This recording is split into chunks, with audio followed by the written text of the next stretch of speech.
देश और दुनिया की हर खबर से जुड़े रहने के लिए वार्तालाप टीवी को अभी सब्सक्राइब करें और हाँ, बेल आइकन दबाना ना भूलें। अब हर खबर आपके फोन पर। आजमगढ़ में एक कार्यक्रम में पहुंचे भजन सम्राट अनूप जलोटा ने कृषि कानून को लेकर आंदोलन कर रहे संगठनों के प्रति अपना तल्ख राय रखी।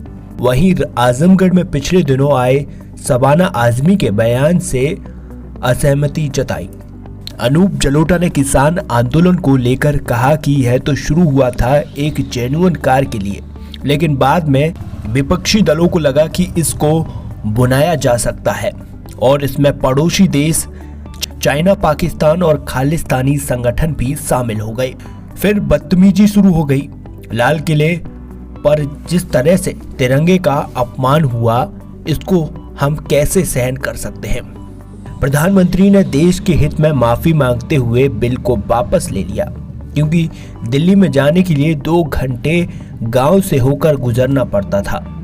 देश में ही रहकर देश के लोगों को ही कष्ट दे रहे थे। अब जब बिल वापस हो गया तो इनको हट जाना चाहिए, लेकिन पाकिस्तान और खालिस्तान जैसे लोगों का मकसद पूरा नहीं हो रहा था। वह चाहते हैं कि देश में आजीवन परेशानी बनी रहे। किसानों को इसको समझना पड़ेगा। अनूप जलोटा ने आजमगढ़ के बारे में कहा कि यहाँ पर पहले से आते रहे हैं और यहाँ बहुत अच्छे टैलेंट हैं। कैफी आजमी, शबाना आजमी उनकी मित्र हैं और यह उनकी जमीन है, इसलिए यहाँ आना बहुत अच्छा लगता है। हालांकि अनूप जलोटा ने शबाना आजमी के पिछले दिनों आजमगढ़ आकर CAA NRC पर इसको वापस लेने को लेकर दिए बयान पर असहमति जताई और कहा कि ऐसे तो सरकार को सभी बिल को वापस लेना चाहिए। फिर किसान के नाम पर ट्रैक्टर फ्री मांगने, मोटरसाइकिल फ्री मांगने की मुहिम शुरू हो जाएगी। ऐसे नहीं होता है। इसके अलावा फिल्म इंडस्ट्री में आजकल नई बन रही मूवी पर भी अपनी राय रखी और कहा कि यह बनती ही 3 दिनों के लिए है, ताकि प्रोड्यूसर को कुछ कमाई हो जाए। इसमें ज्यादा मेहनत नहीं की जाती है। पहले जमाने में गाने पर काम होता था और वह सदियों तक याद रखे जाएंगे।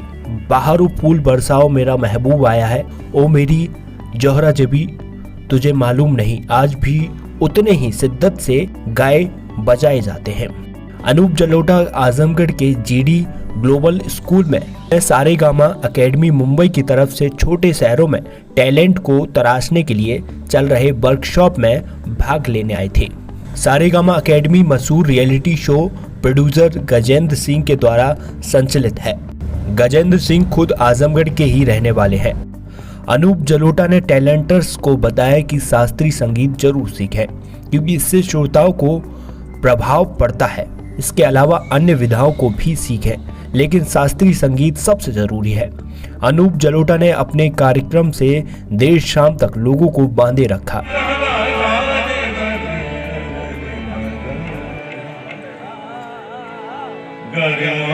आए हैं, क्या कहना चाहेंगे? जिस तरह से बच्चों का भी टैलेंट देखा आपने, क्या कहना चाहेंगे सर? मुझे तो बहुत आश्चर्य हुआ कि यहाँ कमाल के टैलेंट्स हैं। मैं अचंभे में था और वो क्लासिकल म्यूज़िक की भी तैयारी के साथ कुछ बच्चे गा रहे थे। बहुत अच्छा लगा। वैसे आजमगढ़ मेरे लिए नया नहीं है, मैं पहले भी आया हूँ और जब आते हैं तो कैफी आज़मी साहब की याद आ जाती है। हम उनके बहुत बड़े फ़ैन, उनकी बेटी शबाना हमारी मित्र हैं और जावेद साहब हमारे मित्र हैं। तो जब आज़मगढ़ की बात आती है तो मन बड़ा खुश हो जाता है कि भाई चलना चाहिए। और ये सारेगामा म्यूज़िक एकेडमी बहुत अच्छा काम कर रही है, जगह जगह के टैलेंट्स को सामने लाए हैं। गजेंद्र जी, नगेंद्र जी, ये लोग तो सब अपनी एक एक सांस लगाए हुए हैं इस काम में। कितनी बड़ी बात है। जब भारत का इतिहास लिखा जाएगा तो गजेंद्र सिंह का नाम उसमें अवश्य आएगा कि उस व्यक्ति ने कितने सितारे हमारे देश को संगीत के जगत में दिए हैं। ये बहुत बड़ी बात है। तो यहाँ भी वो सिंगिंग स्टार्स नज़र आए और हम ईश्वर से प्रार्थना करते हैं लोग खूब तरक्की करें। जिससे आज़मगढ़ का भी नाम हो, हमारे देश का भी नाम हो, और यहीं से निकले लता मंगेशकर, यहीं से निकले मोहम्मद रफ़ी। शबाना आज़मी जो कि यहीं से ताल्लुक़ रखती हैं, उन्होंने कहा कि जिस तरह से सर ये कृषि कानून वापस हुआ है, उसी तरह से सर CAA NRC का भी कानून वापस हुआ है। तो इस बयान को सर किस नज़र से देखते हैं सर? इस तरह तो ये होगा कि सरकार जो भी कानून बनाएगी सब वापस हो जाएंगे। कल जाके वो कहेंगे कि जी हमको ट्रैक्टर भी फ्री दीजिए, फिर क्या होगा? हमको ट्रैक्टर फ्री चाहिए, उसका पेट्रोल फ्री चाहिए, हमको मोटरसाइकिल फ्री चाहिए, हम किसान हैं, ऐसे थोड़ी होता है। अरे उनको सब्सिडी दी जाती है, उनको उनसे इनकम टैक्स नहीं लिया जाता है, काफ़ी चीज़ें, काफ़ी सहूलियतें हैं। तो अब इसका नाजायज़ फ़ायदा ना उठाएं, वो लोग काम करें, बस ठीक है। फिल्म इंडस्ट्री में जिस तरीके से गीत भजनों का एक तरीके से क्रेज रहा है और इस परंपरा को आपने कायम रखा है, आज के दौर में देखा जाए तो जो फिल्म इंडस्ट्रीज है वो एक पश्चात संगीत का एक रूप लेता जा रहा है, उसको लेकर क्या कहेंगे? आजकल फिल्मों का ऐसा होता है कि फिल्म बनती ही है एक हफ्ता चलाने के लिए, कि 3 दिन अगर चल गई, फ्राइडे सैटरडे संडे, तो पैसे आ जाएंगे, कमाई भी हो जाएगी। तो उसमें गाने भी फिर एक ही हफ्ता चलते हैं, क्योंकि उनको भी यही सोच के बनाया जाता है कि भाई ठीक है, फिल्म में अच्छे लग रहे हैं तो काफ़ी है। पहले गानों पे मेहनत होती थी, ये सोचा जाता था कि बाहरों फूल बरसाओ मेरा महबूब आया है, ऐसा गाना बनाया जाए कि हर शादी में बजे, ऐ मेरी जोहर जबी, उसके बगैर तो कोई शादी होती नहीं, सब डांस करते, ऐसे गाने बनते थे। आज गाने उतने ही दिन के लिए बनाए जाते हैं जितनी देर प्रोड्यूसर सोचता है हम फिल्म चलाएंगे, बस, और कुछ नहीं। लाई थी सरकार, लाई थी, और सरकार ने अभी विपक्ष का विरोध चल रहा था, वापस की। किस नज़र से देखते हैं सर इसको? किसान आंदोलन जो चल रहा था सर, किसान आंदोलन शुरू तो हुआ था, कुछ जेन्युइन था, उनकी कुछ तकलीफ़ें थी, लेकिन जब अपोजिशन को मालूम हुआ कि ये चीज़ भुनाई जा सकती है, तो केवल अपोजिशन ही नहीं, हमारे पड़ोसी देश भी इसमें शामिल हो गए। इसमें चाइना मिल गया, इसमें पाकिस्तान मिल गया, खालिस्तान की फिर से ये लोग रूपरेखा बनाने लगे। तो यहाँ तो उसमें बदतमीज़ी होने लगी थी। अरे कोई लाल किले पे जाकर इस तरह भारतीय तिरंगे का अपमान करेगा तो हम लोग कैसे सहन करेंगे?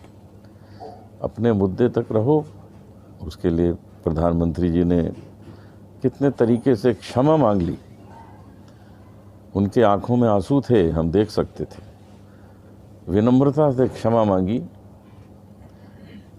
कि हम सोच तो रहे थे कि किसानों के लिए कुछ भला करें, लेकिन वो चीज़ हम लोगों को समझा नहीं पाए, कुछ किसान नहीं समझ सके, और हम देश के लिए अब ये बिल वापस ले रहे हैं, क्योंकि देश को बहुत कष्ट हो रहा है। आप सोचिए कि किसी को दिल्ली के अंदर आना होता है, उसको 2-2, 3-3 घंटे गांव से गाड़ी चला के अंदर आना पड़ रहा है। ये सब क्या है? अपने ही देश में आप अपने ही देश के लोगों को तंग कर रहे हो, परेशान कर रहे हो, जबकि हर तरह की सहूलियत हमारी सरकार देना चाहती है। और अब एक बार क्षमा मांग के अपना बिल वापस ले लिया, अब तो हट जाओ, लेकिन अभी फिर नई नई चीज़ें, क्योंकि अगर ये लोग हट गए तो फिर पाकिस्तान और खालिस्तान और इन लोगों का मकसद पूरा नहीं होता है ना।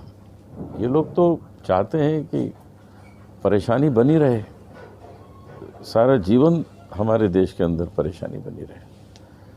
तो यहाँ के जो लोग इस मुहिम को चला रहे हैं, वो लोग समझें इस बात को, न बिकिए, देश के रहिए और देशभक्त बनिए। और आज आपने मैं शायर तो नहीं से शुरुआत की, क्या मकसद है जो जिस तरह से आप शायरी अंदाज में आज आपने शुरुआत की सर? इंस्पायर इंसान होता है ना सुन सुन के। तो इतने सारे बच्चों ने जो फिल्मी गाने गाए, बड़े सुंदर गाए, तो हम भी इंस्पायर हो गए। हमने कहा हम भी आपको सबसे पहले एक फिल्मी गाना गाएंगे, क्योंकि फिल्मी गाने भी तो बहुत सुंदर है। मैं शायर तो नहीं, ब्यूटीफुली रिटन बाय आनंद बख्शी जी, लक्ष्मीकांत प्यारेलाल, शैलेंद्र सिंह, सब बहुत सुंदर रचनाएं हैं। हमने तो दूसरा भी गाया, चिंगारी कोई भड़के, भजन भी गा दिए अपने, गज़ल भी गा दी। तो इंसान इंस्पायर होता है और इंस्पायर होके खूबसूरत काम करता है। आने वाली पीढ़ी को क्या मैसेज देना चाहते हैं सर? आने वाली पीढ़ी जो संगीत में है उनको ये कहना चाहता हूँ कि शास्त्रीय संगीत ज़रूर सीखिए।